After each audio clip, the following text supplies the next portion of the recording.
Eu quero continuar falando com você a respeito de identidade e propósito. No primeiro áudio nós falamos da nossa origem, fomos criados em Deus, e agora eu quero tratar da nossa filiação. Deus, ele é o nosso Pai. A gente entende isso quando olha para o cenário macro que a Bíblia nos relata. Quando Adão ele peca, toda a raça humana ela é destituída da glória de Deus. Isso quem nos conta é Paulo, quando ele diz que todos pecaram e destituídos foram da glória de Deus. Então, foi necessário que Cristo viesse para restaurar esse relacionamento. A palavra do Senhor fala: mas a todos quanto receberam, deu-lhes o direito de serem chamados filhos de Deus. Isso quem fala é o apóstolo João. Ele escreve no seu evangelho que todo que recebeu a Cristo, ele tem um direito de ser feito filho de Deus. Então Cristo é esse elo de restauração que cumpre toda a lei, toda a exigência da lei e que restaura esse relacionamento com Deus. Paulo vai escrever no 5º capítulo da sua carta aos Romanos: justificados, pois, pela fé, temos paz com Deus. Então, o nosso relacionamento hoje com Deus é um relacionamento baseado em paz. Deus, ele não está mais irado com a humanidade, não está mais decepcionado com o homem, porque Adão é a figura da decepção humana. Adão é a figura do homem que decepciona a Deus, que desobedece a Deus, que faz aquilo que ele quer fazer e que se distancia do Pai. Jesus, ele é chamado de último Adão. E esse último Adão é a figura do filho obediente, é a figura do filho que busca se reconciliar com o Pai. É a figura do filho que traz alegria. Nós vimos ali no episódio de Jesus, no seu batismo, quando João Batista batiza Jesus, que aparece ali o Espírito Santo na forma de uma pomba e uma voz no céu é ouvida dizendo: este é o meu filho amado em quem me comprazo. Então Cristo é esse último Adão que traz prazer a Deus.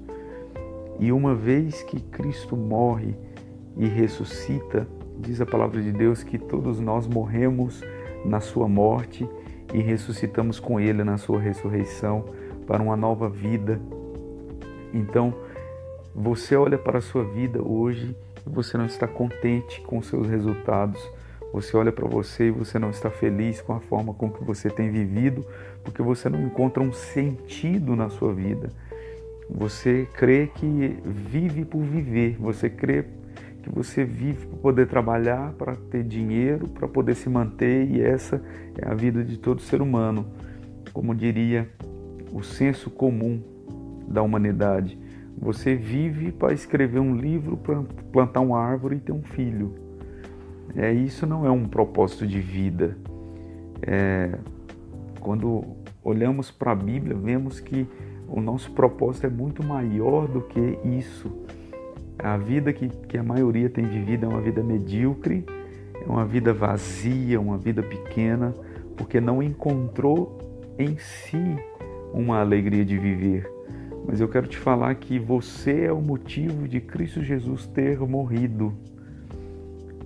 Cristo Jesus só foi para a cruz porque ele te enxergou. Porque ele olhou para você, ele olhou para mim e ele foi movido de uma compaixão tão extraordinária que o moveu a morrer por amor a você.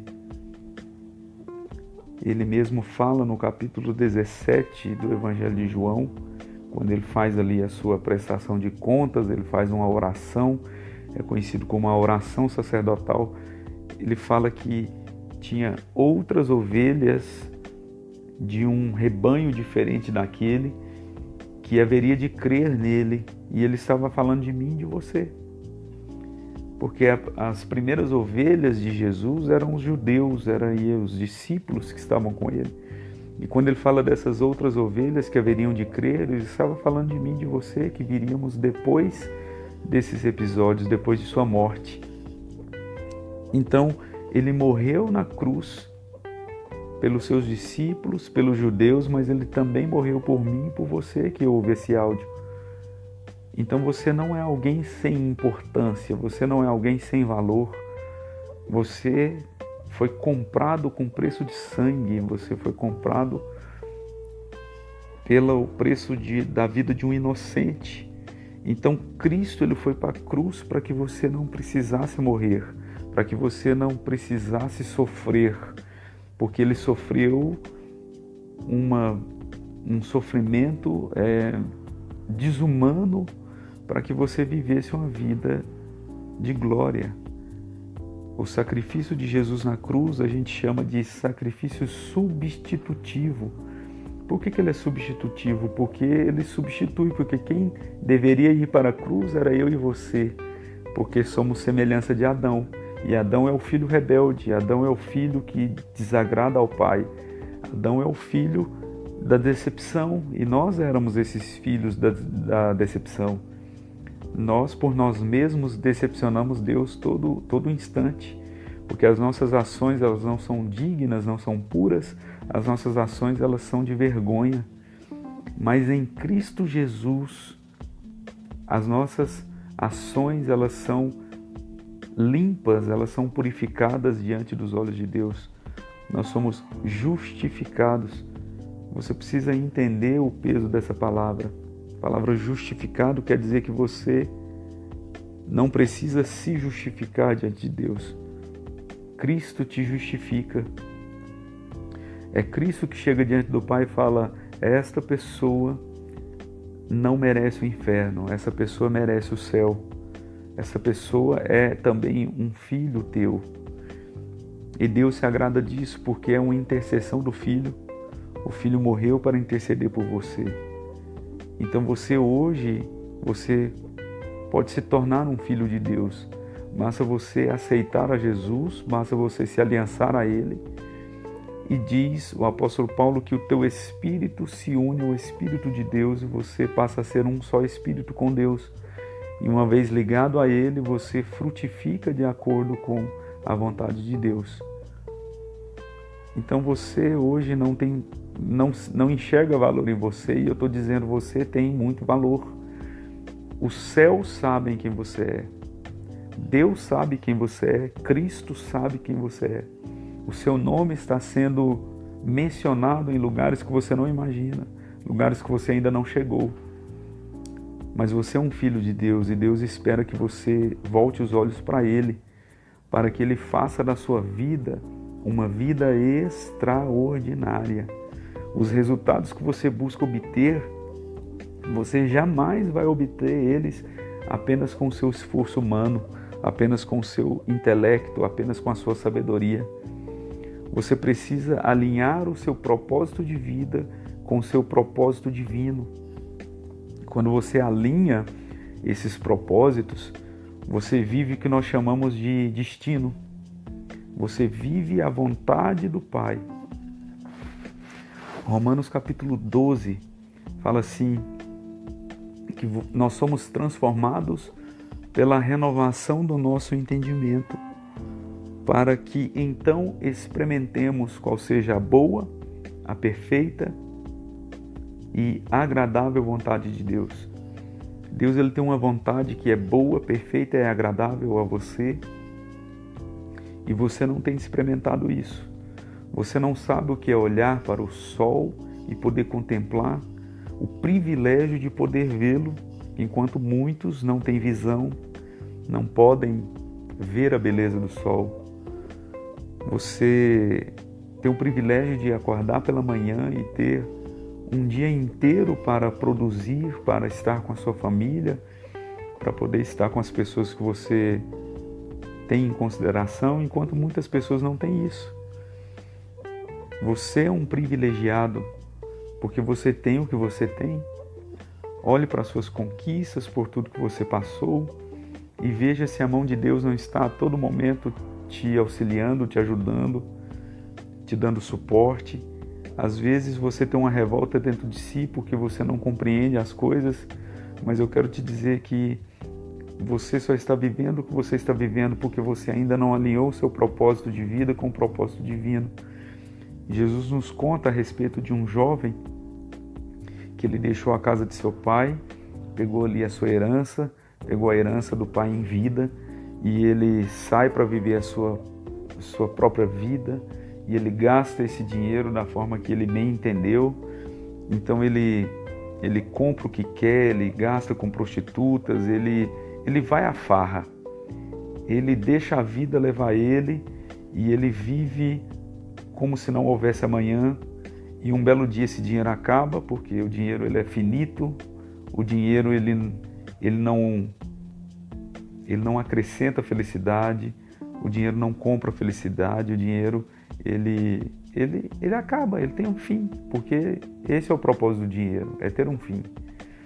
E ele acaba e aquele rapaz ele fica sem recursos, sem amigos, sem sustento e ele se vê obrigado a trabalhar e os trabalhos que ele encontra são terríveis e o último que ele consegue é um trabalho de cuidar de porcos e ali cuidando dos porcos, muito maltratado, muito judiado, não recebe comida, o salário não recebe também e ele deseja aquela comida dos porcos, de tanta fome que ele tinha. Então ele se lembra da casa e do conforto do seu pai e ele resolve voltar. Ele fala, eu vou voltar para a casa do meu pai, nem que ele me recebe lá como um trabalhador dele. Às vezes ele não tem mais visão de filho, eu vou voltar para ele como um trabalhador, como um servo. E ele vai me dar um emprego lá, nem que ele me contrate. Eu vou lá e vou falar com meu pai. E ele resolve dentro de si, ele volta. Só que Jesus nos conta que o pai, quando avista o filho, ele corre em direção ao filho, abraça aquele filho, beija aquele filho, recebe ele de volta. E aquele filho, com uma visão minimalista, uma visão medíocre, uma visão derrotista, ele olha para o pai e ele fala, pai, eu não sou digno de ser chamado teu filho, me dá um emprego aí, porque eu pequei contra os céus e diante de ti, e eu já não sou mais digno. E o pai olha para aquele menino e fala, você é meu filho. E pede aos seus empregados que tragam um anel, coloca um anel no dedo daquele filho, porque nessa época o anel era um sinal de filiação. Traz vestes limpas e novas para aquele menino, sandália para os pés. E ele recebe aquele menino como um filho, como se ele não tivesse nunca deixado a casa do pai. E às vezes você tem sido esse rapaz, só que você ainda não voltou para a casa do pai, você ainda não voltou os olhos para o pai. Às vezes você nem sabia que Deus era seu pai e você está ouvindo isso agora. Pois eu quero te dizer que Deus é o seu pai e Ele está de braços abertos, querendo te receber, querendo colocar um anel de filiação no seu dedo, querendo colocar vestes limpas e novas sobre você e sandálias nos teus pés, para que você deixe essa vida medíocre, essa vida vazia, essa vida sem sentido, essa vida depressiva, caótica, que você vê tudo desmoronando dia após dia, você só vê derrota, tristeza, e sua vida é muito melancólica e você ainda não se atentou para o Pai. E eu te digo, volte o seu olhar para Deus hoje. Faça uma oração no silêncio do teu quarto, aí onde você está. Peça a Deus para entrar no seu coração e fazer do seu coração uma morada e mudar os teus caminhos e te receber como um filho, escrever o teu nome no livro da vida. E eu tenho certeza que você vai sentir uma alegria imensa encher o seu coração, porque foi assim comigo. Você vai sentir o seu coração sendo preenchido por uma força que jamais antes estivera aí no seu coração.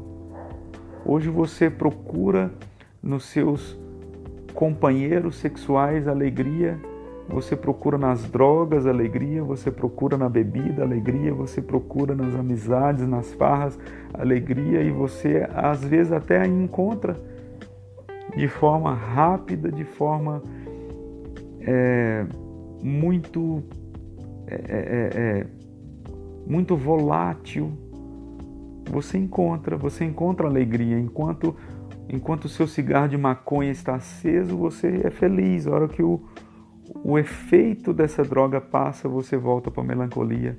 Você encontra alegria na bebida. Enquanto o efeito da bebida está no seu corpo, você é feliz. Quando o efeito passa, você volta para o fundo do poço.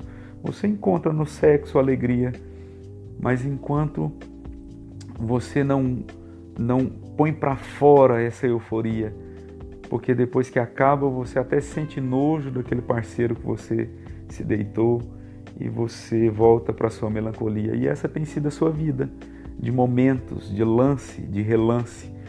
E o que Deus está propondo para você é uma vida eterna de alegria, de prazer e de preenchimento. Porque o vazio que você sente na sua vida só pode ser preenchido por Cristo Jesus. Cristo é esse elemento que preenche o seu coração e te dá sentido para a vida. Então você precisa entender essa filiação. Deus, ele é o seu Pai, só que ele só pode se manifestar como Pai se você enxergar nele um Pai. Você precisa olhar para Deus e vê-lo como o seu Pai, como aquela figura de proteção, aquela figura de sustento, aquela figura que vai estar contigo nos altos e nos baixos, que vai estar contigo nos melhores momentos e nos piores. Porque Deus, ele já está contigo, só que ele precisa mover de forma completa na sua vida. Ele só pode fazer isso se você permitir. Ele fala em Apocalipse: eis que estou à porta e bato. Se alguém ouvir a minha voz e abrir a porta, eu entrarei e cearei com ele e ele comigo. Então, Cristo está às portas da sua vida batendo. Você precisa permiti-lo entrar. Você precisa permitir que Cristo entre na sua vida e transforme a sua vida desgraçada numa vida abençoada, numa vida agraciada. Você precisa tomar esse passo para que você seja recebido como um filho. Na verdade, você já o é, mas você não reconheceu ainda, você não se aliançou com Cristo. E você precisa estar aliançado a Cristo Jesus, para que você tenha os mesmos direitos que qualquer outro filho de Deus tenha. O privilégio e o direito de viver a abundância da graça de Deus. O favor de Deus. O favor de Deus precisa ser derramado na sua vida. Você vai encontrar alegria e prazer de viver. Esse fundo de poço não é a sua realidade. Você não veio a este mundo para viver o fundo do poço. Você veio a este mundo para viver o melhor. Porque o seu Pai é o dono do mundo. O seu Pai é o dono de todo o universo. Então te peço, onde você estiver, pare um minuto, pare um segundo. Peça a Jesus para entrar no seu coração e fazer no seu coração morada. E eu tenho certeza que você vai viver o extraordinário do Senhor. Amém?